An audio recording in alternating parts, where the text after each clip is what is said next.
महिला मतलब उसके आभूषण है वो बेच दिया, गाय बकरी भेड़ बकरी सब ने बेच दिया, फिर भी वो लोन नहीं चुकता कर पाई, तो वो घर छोड़ के भाग गई या ताला मार के चली गई कहीं, तो उसका ताला तोड़ा जाता है। उसके गैर मौजूदगी में उसके कीमती जो भी सामान है उसको वो लोग क्या करते हैं, उठा लेते हैं। चाहे गैस सिलेंडर हो, राशन हो, घर में कोई भी फैन हो, टीवी हो, कुछ भी हो, उसको ले जा करके बेच देते हैं। उसके बाद भी उनकी जी नहीं भरता है तो रात के 11 बजे तक, 9 बजे तक, 10 बजे तक उस महिला के घर पे बैठे रहते हैं। खुद को बेचो, मतलब मैं आप यहाँ सामने मैं वो वर्ड नहीं प्रयोग कर सकती हूँ, इतनी गंदी वर्ड कहते हैं कि कहीं से भी लाओ, खुद को बेच के लाओ, लेकिन तुमको देना ही पड़ेगा। गालियां तक देते हैं। इससे जी नहीं भरता है तो कहते हैं अगर किसी महिला के घर पे अगर कोई जवान लड़की है, बड़ी लड़की है, तो कहते हैं तुम्हारी बेटी को उठा के ले जाएंगे।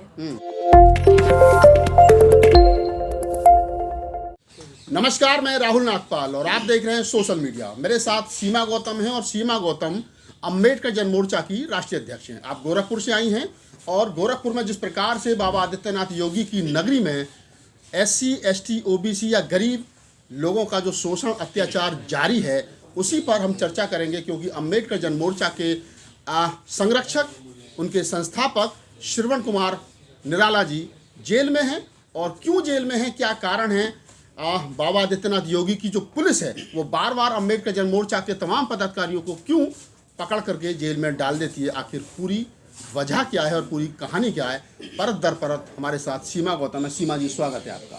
बहुत बहुत धन्यवाद। बताइए थोड़ा सा हमारे दर्शकों को कि क्या है पूरा मामला, किस प्रकार से श्रवण कुमार निराला दोबारा जो है वो जेल में है। जी, मैं सीमा गौतम, मेरा नाम सीमा गौतम है और मैं गोरखपुर से हूँ। अभी कुछ दिन पहले एक समूह लोन चल रहा है उत्तर प्रदेश में। सरकार महिलाओं को सशक्त बनाने के लिए, मजबूत बनाने के लिए वो समूह लोन चला रहे हैं, लेकिन उनके आड़ में जिसके पास 5 करोड़ 10 करोड़ जो पूंजीपति लोग हैं, वो लोग क्या कर रहे हैं कि उसी समूह लोन के, सरकारी समूह लोन के आड़ में वो भी समूह लोन अपना चला रहे हैं। जो गांव की मतलब बिल्कुल पढ़ी लिखी महिलाएं नहीं हैं, उनको बुलाते हैं, 15-20 महिलाओं को बुला करके बैठा करके वो मीटिंग करते हैं और वो कहते हैं कि आपको 2% ब्याज देना है। और कोई महिला यदि कहती है कि नहीं हमको इसकी ज़रूरत नहीं है, तब वो कहते हैं कि नहीं ज़रूरत है तो फिर आप नहीं लेंगी तो आपके राशन कार्ड काट दिए जाएंगे, आपका आधार कार्ड निरस्त हो जाएगा। मतलब जो सरकारी लाभ आपको मिल रहा है वो नहीं मिलेगा, मतलब जबरदस्ती लोन दिया जाता है। जी, अगर आपको नहीं चाहिए तो आप अपना दस्तावेज दे दीजिए, आधार कार्ड दे दीजिए, हम किसी और को दे देते हैं। आपको कुछ नहीं करना है, आपको मतलब बस 1500 रुपया जो भी है उससे हम ले लेंगे और सब ये सेट हो जाता है। जब वो पैसा लेकर के आदमी भाग जाता है, किसी को पता चलता है 1 करोड़ रुपया ले लिया, कोई 50 लाख ले लिया, कोई 20 लाख, ऐसे गांव में 10 गांव 5 गांव से ले लिया और फरार हो गया वो समूह लोन भरने के लिए। अब जिन महिलाओं को डॉक्यूमेंट्स लगे हैं, उन डॉक्यूमेंट्स पर अब उन महिलाओं को पकड़ा जाता है। तो जब वो महिलाएं नहीं भर पाती हैं, अपनी मतलब जताती हैं कि मैं असमर्थ हूँ, तब वही अधिकारी कहते हैं कि मैं दूसरे सर हैं उनको भेज रहा हूँ, उनसे लेकर के आप ये भर दीजिए, वो धीरे धीरे भरते रहिएगा। इस तरह से करके वो एक लोन भरने के लिए दूसरा ली, दूसरा भरने के लिए तीसरा, ऐसे करके 8-8, 10-10 समूह लोन प्राइवेट ले ली। उनको कहा गया कि 2% ब्याज दर देना है, लेकिन जो इनके तरफ से वो दिया जाता है, डॉक्यूमेंट्स दिया जाता है, एक तरह से कहिए पासबुक दिया जाता है उनका वो लोन का, उस पे साफ साफ लिखा है 25%, 26% से अधिकतम ब्याज दर। ये मैं नहीं कह रही, मेरे पास प्रूफ है। कुछ जो मतलब लोकल यूट्यूबर लोग हैं, जा करके वहाँ पे मतलब पूरा वो यूट्यूब वीडियो भी बनाए हैं महिलाओं को। इससे भयानक तब शुरू हो रहा है कि जब उसको वसूलने की बारी आ रही है। हफ्ते दर हफ्ते, मतलब हफ्ते में पैसा वसूला जा रहा है।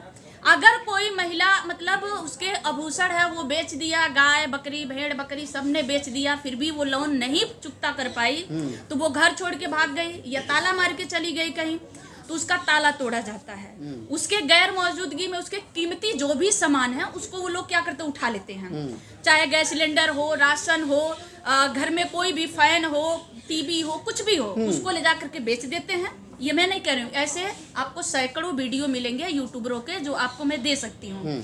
उसके बाद भी उनकी जी नहीं भरता है तो रात के 11 बजे तक, 9 बजे तक, 10 बजे तक उस महिला के घर पे बैठे रहते हैं। खुद को बेचो, मतलब मैं आप यहाँ सामने मैं वो वर्ड नहीं प्रयोग कर सकती हूँ, इतनी गंदी वर्ड कहते हैं कि कहीं से भी लाओ, खुद को बेच के लाओ, लेकिन तुमको देना ही पड़ेगा। गालियां तक देते हैं। इससे जी नहीं भरता है तो कहते हैं अगर किसी महिला के घर पे अगर कोई जवान लड़की है, बड़ी लड़की है, तो कहते हैं तुम्हारी बेटी को उठा के ले जाएंगे, उसके साथ बेइज्जत करेंगे। ये वीडियो है, बेटियां जो है ना, छोटी छोटी बेटियां जिनके साथ ऐसा करते हैं, उनकी भी वीडियो है कि किस तरह से मतलब मानवता को शर्मसार कर रहे हैं। जब ये मैं गोरखपुर में मैं एक सोशल एक्टिविस्ट हूँ। श्रवण कुमार निराला जी एक संगठन चलाते हैं, अंबेडकर जन मोर्चा।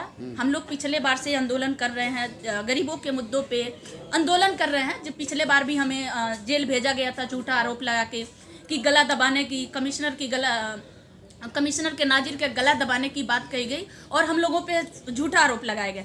जबकि जिला जज ने ये मतलब साक्ष्य मतलब उन्होंने ये अपने रिपोर्ट में लगाया कि गला दबाने का कोई प्रमाण नहीं मिला, कोई गले पे खरोच नहीं मिला, जो रिपोर्ट आई थी डॉक्टर की।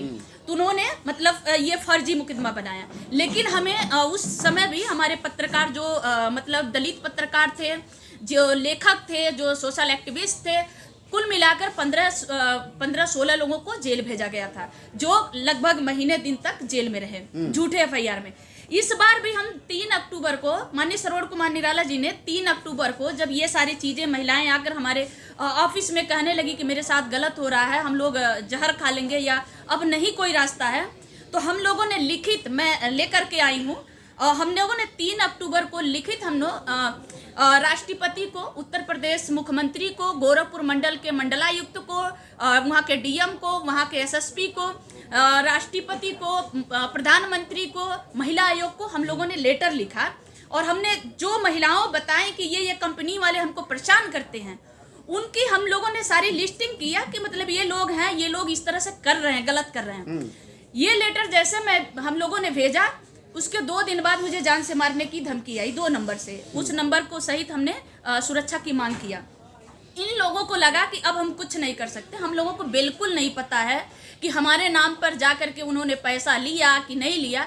जिस क्षेत्र में हमारी कार्यशैली नहीं है, मतलब हम जहाँ रहते हैं वहाँ से 70-80 किलोमीटर, 90 किलोमीटर दूर, जिस जिला में हमारा काम नहीं है, जिस जिले में हमारे कोई पदाधिकारी नहीं है, कोई हमारा साथी नहीं है, उस जिले के मतलब फरिंदा थाना क्षेत्र के अंतर्गत हम लोगों के ऊपर एफआईआर लगाया गया, एफआईआर किया गया। एफआईआर में यह कहा गया कि सीमा गौतम, श्रवण कुमार निराला जी इस फरिंदा थाना क्षेत्र के अंतर्गत वो एक गांव में गए, 500 रुपया वो लिए, महिलाओं से दस्तावेज बदलवाए, जबरदस्ती अंगूठा लगाए। किस गांव में हम गए ये मेंशन नहीं है। भाई हमने दस्तावेज बदलवाए तो वो भी तो आप पेपर में चाहे कहीं भी तो दीजिए कि इस पे इनके अंगूठा लिए, इस पे इन्होंने इस महिलाओं के लिए कोई उनके पास एविडेंस नहीं। बस एक शक के आधार पर उन्होंने क्या किया, श्रवण कुमार निराला जी को उन्होंने पहले उठाया। जैसे गोरखपुर में हमारे साथ जातिवादी हिंसा हो रहा है, गोरखपुर की पुलिस पहले उठाती है, श्रवण कुमार निराला जी को उठा लेगी और हमारे घर पे तुरंत छापा मरवा देंगे। मतलब उनको उठाने के आधे घंटा या 1 घंटा बीतता है, मेरे घर पे तुरंत पुलिस आ जाती, छापा मार देती, तो मैं हम लोगों को पता चल जाता कि मतलब वो अरेस्ट हो गए। जब उठाते हैं पुलिस वाले तो किसी को बताते नहीं, कानो-कान खबर नहीं होती है कि किस थाने में, किस जगह, किस जिले में उनको उठाया गया। ले जाने के 8 घंटा, 10 घंटा, 15 घंटा बाद तब पुलिस वाले ये डिसाइड करते हैं कि अब इन पे क्या केस लगाएं, कौन सा धारा लगाएं, किस धारा में इनको लंबा हम जेल भेज सकते हैं, इनको मानसिक प्रताड़ना दे सकते हैं, शारीरिक कष्ट दे सकते हैं, किस धारा में इनको लंबे तक हम भेजें। तब वो 15 घंटा, 14 घंटा, 10 घंटा के बाद वो डिसाइड करते हैं। फिर जब अपने पास बैठा लेते हैं तब हमारे ऊपर एफआईआर करते हैं। इसलिए गोरखपुर में जब हम ये बात अपने लोगों से बात करने लगे कि हमारा कोई कांटेक्ट नहीं है, अगर हम गए हैं तो कोई प्रूफ हमको दीजिए, हम गए हैं तो जांच करिए, हमारे फोन का जांच करिए, हम गए होंगे तो हमारा लोकेशन तो मिलेगा। हम कोई भी मंदिर पे अगर बुलाए, अचानक महिलाएं, मुझे नहीं पता कहाँ से अफवाह फैलाया, किसने फैलाया, अचानक से गोरखनाथ मंदिर पे 13-14 अक्टूबर को हजारों की संख्या में महिलाएं पहुंच गई कि हमारा समूह लोन माफ हो रहा है। तो हमारा सवाल है, कहीं ना कहीं वो महिलाओं को प्रताड़ित किया जा रहा है, तभी तो वो महिलाएं इतने संख्या में पहुंची। अगर महिलाएं पहुंच भी गई तो आप एक तरफ लिख रहे हैं कि इनके पास एक फॉर्म मिला है जिसमें 1500 रुपया लिया गया है और इन महिलाओं से इनको कहा गया समूह लोन माफ हो जाएगा, आप 1500 रुपया हमें दे दिए। वो फॉर्म किसके नाम का है आपने कहीं मेंशन नहीं किया। अगर हम कोई डाटा मांगते भी हैं तो हम लिखते हैं अम्बेडकर जन मोर्चा, भाई हम उसके हमारा संगठन, हम अपने संगठन का नाम लिखते हैं, हम पहले ही फॉर्म पे लिख देते हैं। कोई भी आवेदन फॉर्म भेजते हैं तो निःशुल्क हमारे कॉर्नर पे, दोनों कॉर्नर पे हम निःशुल्क लिख देते हैं कि पैसा लेना पैसा देना, जैसे कोई बात ही ना रहे। लेकिन फिर भी हमारे ऊपर आरोप लगाए गए हैं। श्रवण कुमार निराला जी को 32-35 दिन से उनको जेल में डाला गया है। मेरे घर पे पुलिस लगातार दबिश दे रही है। मैं आज लगभग 32-35 दिन से, जिस दिन से FIR हुआ, मैं अपने घर पे नहीं हूँ। गोरखपुर में जब मैं लोगों से बात की तो गोरखपुर में जो न्यूज 21-20 में जो न्यूज अमर उजाला के अखबारों में जो छपा, तो एक साइड वो छाप रहे हैं कि समूह लोन के मतलब माइक्रो फाइनेंस वालों ने कितने लोगों को प्रताड़ित किए, कितने लोग मर गए हैं। ये हमारे पास डाटा है, मतलब उनकी न्यूज की, कि कितने लोग मर गए हैं, कितने लोग घर छोड़ दिए, कितने लोग मानसिक रूप से डिस्टर्ब हो गए, कितने घर छोड़ने में मजबूर हैं, कितने जहर खाने मजबूर हैं। इस तरह से वो कह रहे हैं, लेकिन एक साइड में हमारा फोटो छाप रहे हैं, हमारा छाप रहे हैं, श्रवण कुमार निराला जी का छाप रहे हैं कि सीमा गौतम का पिछले बार भी आंदोलन किया था इन्होंने, इनका मतलब इनका विदेशी फंड से इनका लिंक था, इन्होंने विदेशी फंड, जबकि साबित नहीं हुआ। विदेशी मंत्रालय तक लगा दिए थे माननीय मुख्यमंत्री योगी आदित्यनाथ जी, लेकिन एक भी साबित नहीं हुआ। फर्जी मुकदमा वो हुआ था 10 अक्टूबर को, जो आंदोलन जमीन आंदोलन हम लोगों पे लगाया गया, वो फर्जी मुकदमा हुआ। फिर भी वो आज भी उसको लगा करके कह रहे हैं कि इनका पहले से भी श्रवण कुमार निराला का आतंकवादी संगठनों से संपर्क पाया गया है। श्रवण कुमार निराला जी गोरखपुर के चौरी चौरा से वो आते हैं, केवलाचक उनका गांव, उनके पिताजी गन्ना विभाग में नौकरी करते थे। मैं एक गरीब घर की बेटी हूँ, मेरे माता का हत्या कर दिया गया, मैं अपने माँ के न्याय दिलाते दूसरों के न्याय के लिए लड़ने लगी। आज इतना बड़ा हमारा कारवा बन गया, इतना बड़ा आंदोलन हो गया, तो आज मैं आंदोलन कर रही हूँ मैं जमीनी मुद्दे के लिए, और जबकि अपनी बात कहने के लिए हमारा राइट है, किसी की बात कहने के लिए हमारा राइट, हमारा अधिकार है। तो हम अगर शांतिपूर्वक से अगर हम आंदोलन कर रहे हैं, अपनी बात कर रहे हैं, तो जातिगत दुर्भावना को लेकर के हम मुख्यमंत्री के शहर में रहते हैं, जो वो जुमलेबाजी जो भी करते हैं, विकास की गंगा बहाते हैं, उसी चीज को हम दिखाते हैं कि भाई यहाँ पे दलितों के साथ हो रहा है, पिछड़ों के साथ हो रहा है, शोषित के साथ हो रहा है, अत्याचार हो रहा है, आप नहीं सुन रहे हैं। तो उसको देखते हुए मैं किसी बेटी के साथ अगर रेप हुआ, हत्या हुआ, अगर मैं आवाज उठा देती हूँ तो मेरे घर पे पुलिस छापा मार देती है। अगर मैं आंदोलन की बात कर देती हूँ, मैं समर्थन दे रही हूँ, कोई आंदोलन कर रहा है सामाजिक, और मैं कह देती हूँ, सोशल मीडिया पे मैंने लिख दिया कि मैं इस आंदोलन की समर्थन करती हूँ, तो रात में हमारे घर पे पुलिस छापा मार देती है। ये इसका कारण सिर्फ और सिर्फ है कि मैं दलित हूँ, और दलित होने की वजह से हम लोगों का दमन किया जा रहा है। हम लोगों के दमन करने के ये हमारा पूरा कोशिश कर रहे हैं कि हमारे रिकॉर्ड जो है क्रिमिनल रिकॉर्ड बने। पुलिसों द्वारा ये धमकी दी जाती है कि अगर आपने ये काम नहीं बंद किया तो आपके खिलाफ जिला बदर किया जाएगा, गैंगस्टर लगाया जाएगा। मेरे भाई को उठाया गया, पिछले आंदोलन में मेरे भाई को उठा लिया गया, मेरे रिश्तेदारों के जिनसे हमारा कोई ताल्लुक नहीं, हमारे रिश्तेदारों को उठा लिया गया। तो इस तरह से दमन हमारा गोरखपुर में हो रहा है, और गोरखपुर में इसलिए हो रहा है कि हम दलित हैं। वहाँ पे लोग हमारा साथ नहीं दे रहे हैं, छाप रहे हैं, एक तरफ छाप रहे हैं कि हाँ माइक्रो फाइनेंस वाले गलत करें। मैं बताऊं, कुशीनगर के ASP साहब का बयान आया है, 5 लोगों को उन्होंने गिरफ्तार कर लिया है, फिर भी वो हमको कह रहे हैं कि नहीं ये आतंकवादी हैं, इनका लिंक इनसे मिल रहा है, उनसे मिल रहा है। तो इसलिए मैं यहाँ गोरखपुर से मैं यहाँ चल कर आई हूँ, आप लोगों से न्याय मांगने आई हूँ। मैं अपने लॉयर, यहाँ पे हमारी एक लॉयर है, हमारे अधिकारों का, मौलिक अधिकारों का हनन किया जा रहा है, तो मैं यहाँ सुप्रीम कोर्ट में भी दरवाजा खटखटाऊंगी, क्योंकि मुझे डर है कि 15 घंटा 14 घंटा पहले आप उठा रहे हैं, तो उसके बीच में आप हमारे खिलाफ कोई बड़ी षड्यंत्र कर सकते हैं। आज छोटी छोटी घटनाओं में दिखाएंगे, कल के लिए अवैध असलहे रख देंगे, अवैध कोई चरस, अफीम, गांजा रख देंगे, और कहेंगे कि सीमा गौतम ये तो नक्सली है, ये तो चरसों का धंधा करती हैं, ये तो अवैध हथियारों का धंधा करते हैं। श्रवण कुमार निराला जी को फंसा देंगे, या उनको फिर इनकाउंटर कर देंगे, फिर कहेंगे कि ये तो भाग रहे थे, इनकाउंटर में मारे गए, और फिर फाइल बंद हो जाएगी, कोई भी कुछ नहीं कर पाएगा मारने के बाद। इसलिए मुझे डर है, पूरी डर है, क्योंकि साल भर में 6 बार, मतलब 2 महीना तो लगातार मेरे घर पे छापा पड़ी, और 6 बार हम लोगों की गिरफ्तारी हो चुकी, 6 बार हमारे ऊपर FIR हो चुके, और निराला जी 4 बार जेल जा चुके। अच्छा सीमा जी, थोड़ा सा इसमें हम इसको बातचीत को कंप्लीट करेंगे। जी। इसमें थोड़ा सा हमारे दर्शकों को ये बताइए कि अभी जो श्रवण कुमार निराला जी को जेल में डाला है गोरखपुर की पुलिस ने, क्या आरोप लगाया उन पर, जो आप शॉर्ट में बता सके तो? वही आरोप लगाया कि श्रवण कुमार निराला जी सीमा गौतम 70-80 किलोमीटर दूर जाके, जिस गांव में हमारा लिंक नहीं है, उस गांव में जाके 500 रुपया लिए महिलाओं से, और उन्होंने कहा कि उनकी दस्तावेज बदले, और उन्होंने कहा कि हम तुम्हारा समूह लोन माफ करा देंगे, इसके एवज में हमको 500 रुपया दो। और यही है कि मतलब धोखाधड़ी हमने किया, हमने दस्तावेज बदला, हमने लोगों को लूटा है।